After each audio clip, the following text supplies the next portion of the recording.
여러분, 오늘 하루도 각박한 세상 속에서 자신을 지키며 버텨내느라 정말 고생 많으셨습니다.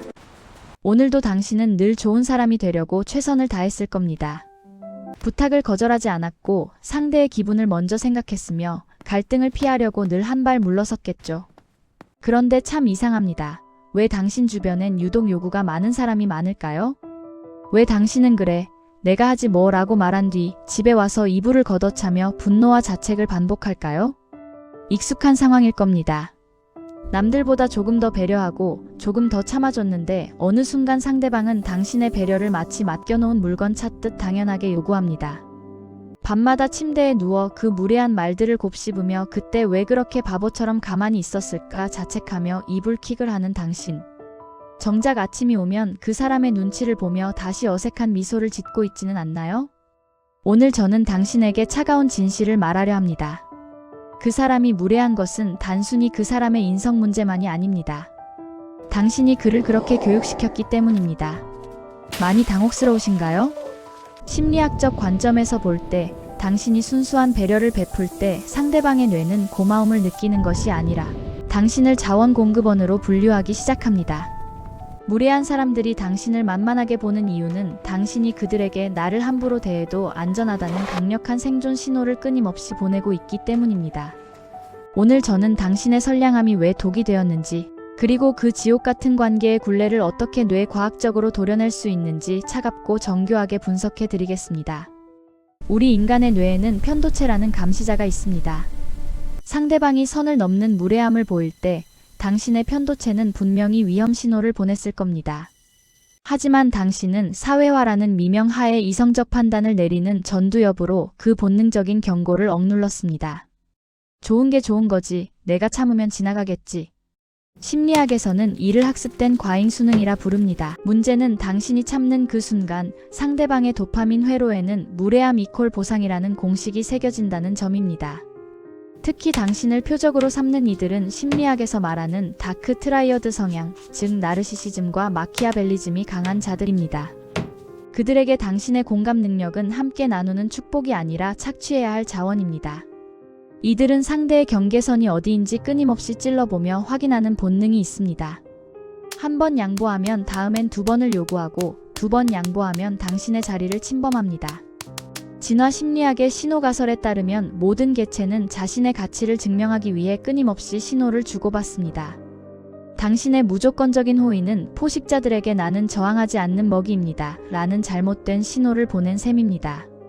많은 이들이 진심은 통한다라고 믿지만 생물학적 현실은 정반대일 때가 더 많습니다. 비용이 들지 않는 호의는 저가 가치로 인식됩니다. 당신이 너무 쉽게 건네준 배려가 결국 당신의 가치를 헐값으로 만든 겁니다. 그렇다면 왜 우리는 무례한 사람 앞에서도 단호하게 대처하지 못하고 머뭇거리는 걸까요? 그것은 우리 뇌가 사회적 배제를 죽음과 같은 위협으로 인식하기 때문입니다. 원시시대에 무리에서 쫓겨나는 것은 곧 죽음이었죠. 그래서 우리의 뇌는 갈등을 빚기보다는 스스로를 낮춰서라도 무리에 남으려는 강력한 생존 본능을 발동시킵니다. 하지만 현대사회의 무례한 사람들은 당신의 이 본능을 교묘하게 악용합니다. 그들은 당신이 거절의 공포를 느끼고 있다는 것을 누구보다 본능적으로 잘 알고 있습니다. 심리학자 스탠리 밀그램의 복종 실험을 기억하시나요? 권위나 분위기에 압도된 인간이 얼마나 쉽게 자신의 도덕성을 버리고 타인에게 휘둘리는지 보여준 유명한 실험입니다. 지금 당신의 관계도 마찬가지입니다. 상대의 무례함이 반복되면서 당신은 일종의 심리적 복종 상태에 빠진 겁니다. 그 결과 전두엽의 논리회로는 마비되고 오직 공포에 반응하는 편도체만이 날뛰게 되죠. 자, 이제 이 지독한 굴레에서 벗어나야 합니다. 이 굴욕적인 역학관계를 완전히 뒤집을 심리적 설계가 필요합니다. 단순한 거절이 아니라 상대의 무의식을 흔드는 하이엔드 전략을 실행해야 합니다. 첫 번째는 예측 불가능성의 원칙입니다. 무례한 사람들은 당신의 반응을 100% 예측합니다. 저 사람은 화내지 못할 거야 라는 확신이죠. 그 예측을 깨뜨리는 것만으로도 상대의 권력 구조는 무너집니다. 다음번에 그가 선을 넘는 발언을 한다면 화내지도 웃지도 마십시오. 그저 무표정한 얼굴로 그를 2초 더 응시하십시오. 이 짧은 정적은 상대의 뇌에 심리적 압박감이라는 코르티솔을 주입합니다. 내가 알던 사람이 아닌데? 라는 경계심을 불러일으키는 것이 변화의 시작입니다. 상대의 뇌는 예측이 빗나갈 때 가장 큰 스트레스와 공포를 느낍니다. 당신이 웃어주지 않는 그 찰나의 순간 그는 비로소 당신이라는 존재를 함부로 다루면 안 될 경쟁자로 인식합니다. 두 번째 기술은 전략적 무관심입니다. 상대의 공격에 반응하는 것은 그에게 당신의 감정 에너지를 바치는 행위입니다. 심리학자들은 이를 회색돌, 영어로 그레이락 기법이라고 부릅니다. 자신을 무미건조한 돌처럼 만드는 것이죠. 상대가 당신을 깎아내리려 할 때 가장 우아한 복수는 그 공격이 나에게 전혀 닿지 않았음을 보여주는 겁니다. 그렇게 생각하시는군요. 이 짧고 건조한 대답 하나로 상대의 공격을 허공에 날려버리십시오. 이것은 게임 이론의 티포텟이라는 전략을 우아하게 변형한 것입니다. 협력에는 협력으로 대응하되 배신과 무례함에는 즉각적인 중단으로 응징하는 거죠. 여기서 말하는 응징은 욕설이나 비난이 아닙니다. 상대가 당신으로부터 얻어내던 친절과 배려라는 자원을 즉시 회수하는 겁니다. 많은 사람들이 착각합니다. 내가 더 잘해주면 상대가 변할 것이라고요. 하지만 심리학적 진실은 잔혹합니다. 인간은 가질 수 없는 것에만 가치를 부여합니다. 당신의 호의가 희소성을 잃는 순간 그것은 가치 있는 선물이 아니라 언제든 밟고 지나가도 되는 카페트가 됩니다. 당신은 이제 그 카페트를 걷어치우고 우아한 대리석 바닥으로 거듭나야 합니다. 차가워 보일지언정 누구도 함부로 흠집낼 수 없는 단단한 말입니다. 세 번째 기술은 우아한 선긋기의 언어입니다. 무례한 상대에게 나의 불쾌함을 알릴 때 감정적인 호소가 아닌 사실의 나열을 사용해보세요. 당신의 그 발언은 제 업무 영역을 조금 벗어난 것 같습니다. 앞으로는 조심해 주시기 바랍니다. 이 문장에서 중요한 건 감정의 파동이 아니라 상대가 넘어서는 안 될 물리적 경계를 명확히 언어화하는 것입니다. 네 번째 기술은 심리적 전이를 차단하는 것입니다.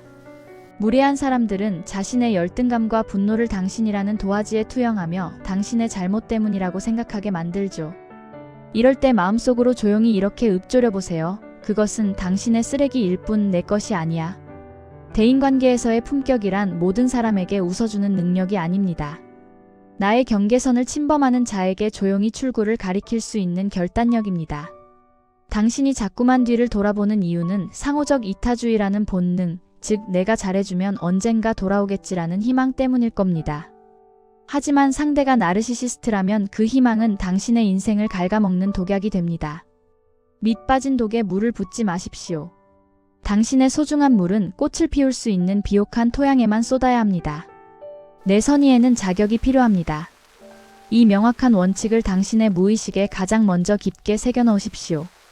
당신이 스스로를 귀하게 여기지 않는데 세상 그 누가 당신을 귀하게 여기겠습니까?